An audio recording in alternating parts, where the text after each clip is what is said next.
leveraging the latest cloud technologies to build a resilient organization. This is The Brief. Let's talk about business resiliency.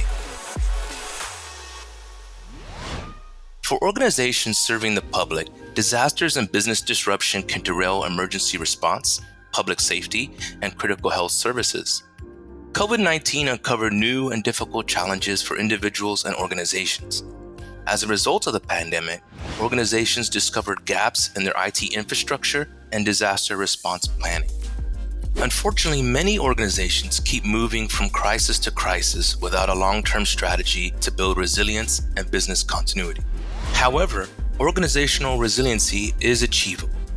To help, AWS assembled best practices and resources to assist you in the strategizing and building of a formal resiliency plan.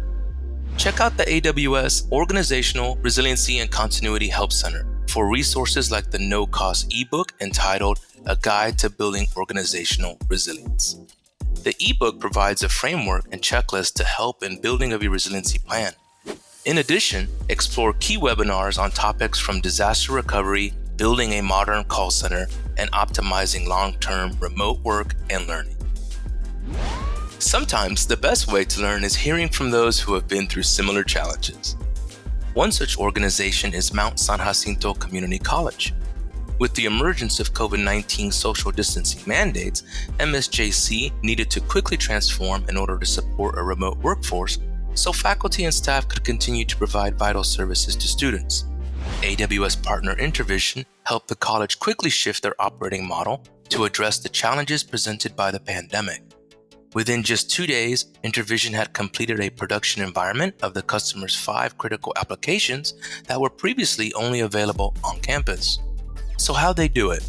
Intervision recommended and deployed Amazon AppStream 2.0, a browser-based application hosting solution. MSJC quickly trained more than 300 employees to use the solution, allowing immediate access and minimal disruption to learning. Read more about their story on the AWS Public Sector blog. Finally, learn the 5 best practices for organizations to build IT resilience. On the AWS Public Sector blog, AWS partner Server Central Touring Group shares lessons learned from their work with a variety of customers. From defining your business continuity objectives to backing up your data, SCTG shares how to build IT resilience and how AWS technologies can help. Look below this video for links to dive deeper into any of the topics we covered in this episode of The Brief. And stay connected to the latest news and trends for the cloud and public sector on the AWS Public Sector blog. I'm Edgar Heron, Product Marketing Manager at AWS. Thanks for watching The Brief.